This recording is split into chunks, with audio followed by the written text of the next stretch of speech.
released this report a few years ago called the Short Fuse Big Bang Theory of Digital Disruption. On the X-axis, is it too late in the afternoon to talk about X and Y axes?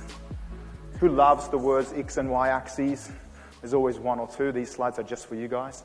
On the X-axis, what you have is the length of time until digital disruption impacts your industry, and on the Y-axis, you have the size of the impact from a business model change perspective, either rather contained at the bottom or rather massive up the top. Now, we all know where retail trade sits, right?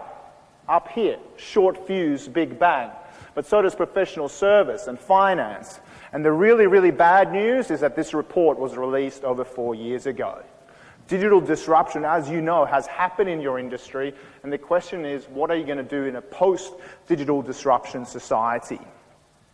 Because we are now seeing that the infrastructure that you guys have built up over centuries, over decades, are now being used by fast players. For example, in other industries, WhatsApp, disrupting the revenues that telecommunications companies. Why on earth are they still called telecommunications companies, by the way?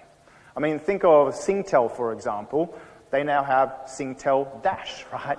But still, we refer to that as the telecommunications industry. How much money did they used to make? How much margin did they used to make on SMSs? Good margins is the technical response. What happened when we switched from sending SMSs to now using WeChat, Snapchat, WhatsApp instead? Well, those margins were challenged, and what's going to happen to telecommunications or phone calls and the margins on those? Is anyone making phone calls via Facebook, for example, Facebook Messenger, or Viber, or WhatsApp?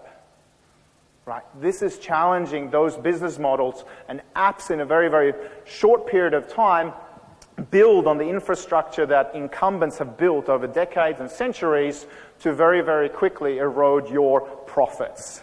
And of course, through digital disruption, it's been said that 35 to 40% of all net profits of the banking and finance industry are up for grabs over the next few years because of digitization.